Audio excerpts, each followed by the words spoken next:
listening to the LOZ Podcast Network. Hello, everyone. Welcome back to the LOZ Podcast Network. My name is Ken Lawler. I am the host of the show. You guys watch us in the LOZ app whenever you want. You just go to the LOZ Podcast Network button, and you're watching all the cool podcasts that we put out there. We also do the Simulcast, which is in conjunction with KRMS Radio. And so on Saturdays from 10 to 11, you get to hear what we do that week on the podcast. And we love our collaboration. And by the way, you can go in the app and go to the media button and listen to any of the stations you want over at KRMS. You want to listen to rock, you want to listen to sports, you want to listen to news talk. It's one click of the button and you're on. And we actually have a gentleman that actually works at KRMS with us, Luke Hagedorn. How you doing, buddy? Doing great, Ken. Thanks for having me. Luke, you are a man of many things around town. You are obviously at KRMS. You do some on air. You do some sales over there. So that's kind of how I got to know you. But the Lake Area Chamber, you're the treasurer, but you're more than that. You've been involved with the Lake Area Chamber for a long time. Sure. Yeah, I've been on that board, since, this will be probably close to 10 years almost now. Back when I was in the restaurant business, that seemed like a good opportunity to kind of serve our area and also kind of get plugged in with what's going on. I grew up here my whole life, so anything I can do to help this community, I've always tried to do it. Yeah, and the Lake Area Chamber does some cool things. In fact, we just did the live stream over there for the Magic Dragon, which blew the doors off of everything. I mean, there was, I don't know what the final number was, but tens of thousands of people that came down for that thing. I mean, it was incredible. Yeah, so such a great event. And that's kind of the keystone event for that organization. But just, getting involved with all the different business members. And one of my favorite things about the chamber is meeting the new folks, right? Folks who've decided to set up shop here at the lake, whether they've been here for a long time and this is just their first go at creating a new business, or maybe somebody who has a business model that's worked in other communities and then come to the Lake of the Ozarks and try to share that with us here, and to be kind of part of that welcoming committee and really just kind of getting to meet new folks as they experience a place that I've enjoyed for over 4 decades. It's kind of a neat experience to see through the new people's eyes. And the lake is changing. Look, I've been here for 30 years. Like I said, you've been here, you grew up here. It's a completely different lake than it was back in the 90s, back in the 80s. There's no longer a shoulder season, really. Everybody just, a lot of businesses are open year round now. You can find bread and milk on a Monday in the off season. A lot of those things, and for me as a guy who was here to see the growth and to be here, I like to say that I was about the 35th baby born out of the hospital right there. Okay. Pretty close, because it was born it's right before I was born. It was born right before I was born. It was built right before I was born. And I don't know if that number is actually correct, but it's somewhere around there. I've got to see that change incrementally, right? It didn't happen overnight. Yeah. The only time I really get to appreciate that the growth that people talk about like that is whenever I really think back, say, hey, what was it back in the 90s when I was coming to Osage Beach to buy shoes at the outlet mall? Yeah. What was it like in the 2000s when this was going on? What was it like in the mid 2000s when the bike pass came through and kind of changed our geography and changed the traffic patterns around here? So there were big events that has happened over the course of the Lake of the Ozarks, but it's been more incremental and just a slow, steady growth with the spurts, such as during the pandemic and during other various instances of the lake. There's been spurts, but to me, I can't truly appreciate the amazing amount of growth that's happened unless I kind of get reflective and look back on history. Well, and there's more coming. I mean, look, we've got Bass Pro Shops is coming in. That whole mall complex that you just talked about as a kid going to buy shoes at is going to be redone into, I believe, multi-use stuff. They're going to have a lot of different things going on over there. We got the new, finally, you're seeing some progress and rides go up over on the point over there at Jeffries Road. And that's going to need a lot of people to work there. I mean, there's a lot of jobs coming to the area, a lot of businesses, and then there's going to be a lot of ancillary businesses that help feed those new hotels and possibly casinos, right? I mean, there's a lot coming to the lake. And I think today in the program, we're going to delve into a lot of different subjects with you because you wear a lot of hats in town. The other thing is you sit on the Planning and Zoning Committee as one of the commissioners, which is very integral to what's going on at the lake and new businesses coming in and new entities coming in. But, there's so much coming to the lake and it's already gotten so big. We really need to focus on some local housing. We need to focus on keeping our young people here once they graduate. There's just a lot there in this basket of growth. And you're kind of in the middle of all of it with a lot of the stuff you're doing. Yeah, planning and zoning is certainly can be an active committee. It's a lot of stuff comes through there, especially when it comes, like you said, when it comes to the development and to the growth stuff.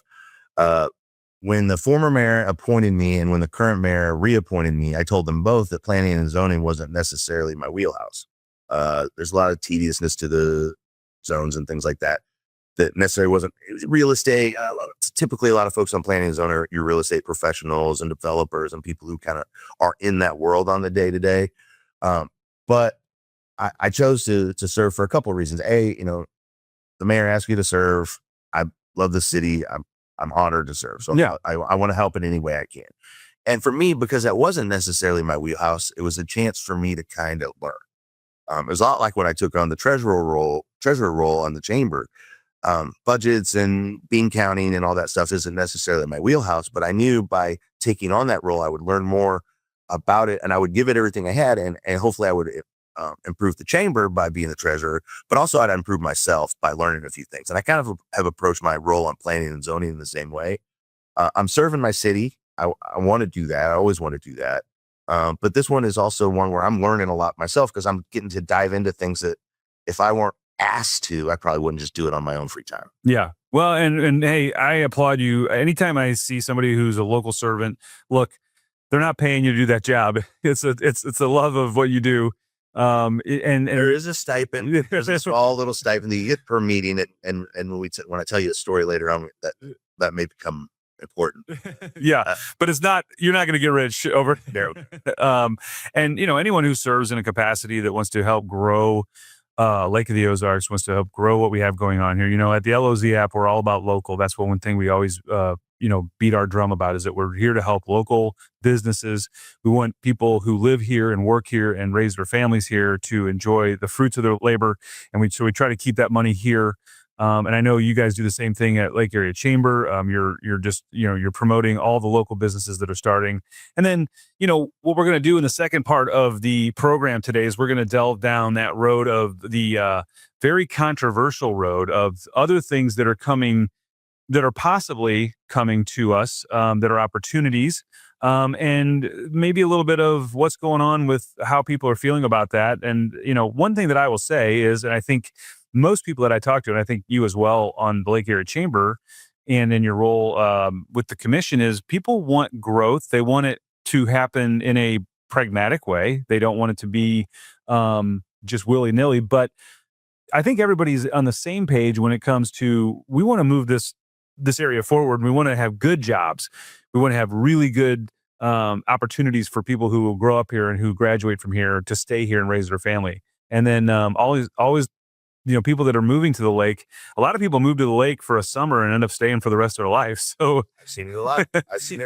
Yeah. So there's a lot going on with that, but that's what we're going to get into in the second half. And I just appreciate having your perspective on what's going on here at Lake of the Ozarks, because man, you look up and there's a lot of things happening.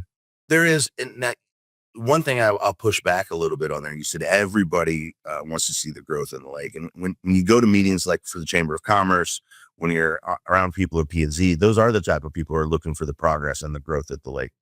But Ken, I've seen in my entire life growing up here, there's a certain amount of people who, whether they've been here a long time or whether they just moved here, they want to be the last one to have moved here. Mm-hmm. They want to, I say it all the phrase I use all the time is people moving down here wanting to shut the door behind them on their way here because they discover this beautiful place that is the Lake of the Ozarks. They say, oh, that place is cool and beautiful. I want to go there. I want to be a part of that. But once they get here, they say, but I don't want anybody else to come. Right. They want to keep their own little piece of the, and I can totally feel that, especially those local folks who have been here for a long time and invested in the community and were here when it was tougher in the winter times to get by. And they've seen this little lake grow into a place that maybe it wasn't what they grew up with.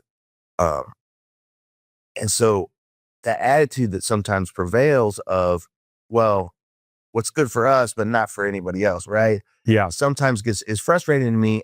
But I also, as a local, as a guy who also misses the old lake, right? Right. And a guy who was formed by what this place was in the 70s, 80s, and 90s. I'm sorry, we're not going back to the 70s, 80s, and 90s. We're going forward.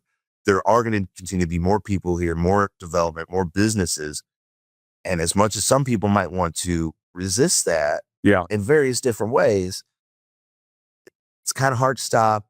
And I think you'll be a lot happier if you just embrace it. Embrace our new friends. Like, I think we've got new people, this great place that we love so much, right? Yeah. I want to share. I've been taught when I have something great, you share it with us. You don't keep it to yourself. Yeah. And I've just been all about trying to share this beautiful place we call the Lake of the Ozarks with all my friends and family from all over the country and all over the world, especially after the World Cup, all the folks coming through town. Yeah. And, that's the kind of cool part that I see is like, we have people moving in here. It used to be somebody moved from St. Louis, somebody moved from Kansas City, maybe Iowa, maybe Nebraska, right? Now they're moving in from California. They're moving in from Colorado. They're moving in from Texas. They're coming from New York. They're coming from the East Coast. You've got a lot of people who have discovered that Lake of the Ozarks is a wonderful place to bring up a family. It's a wonderful place to live. And I think I'm with you on this, that, you know what? I welcome kind of the new, let's face it, it's going to bring in new people, new attitudes, and new ways to look at things that maybe hadn't been looked at that way previously. And so I think encouraging people to have an open mind about things that if everybody if their goal is to make it better, they might have a different idea on how to make it better. But if their underlying goal is to make things better for people, I think we got to listen to everybody. So I could see the whole spectrum of it, right? I've lived through all of it. I've felt many of these things at various points in my life. I just say about the tourists, the tourists have paid a lot of my bills over the years. And I've made a lot of great friends from a lot of the tourists over the years. But there's some days that I just never wanted to see another tourist again. But I also would go home and sleep in the bed that the tourist probably helped me purchase, right? That's right. It's a very tight rope you got to walk. And there's probably a good portion of what you're talking about on both sides. And listen, we're going to take a quick break, but when we come back, I'm going to really get you to talk about some controversial stuff. This was all just kind of fun and games, but we're going to get into some of the serious stuff here in the next segment. But everybody stick around. We got Luke Hagedorn. He is got so much value and insight on what's going on at the lake, and we're really excited to have him on the show. We'll be right back after these messages.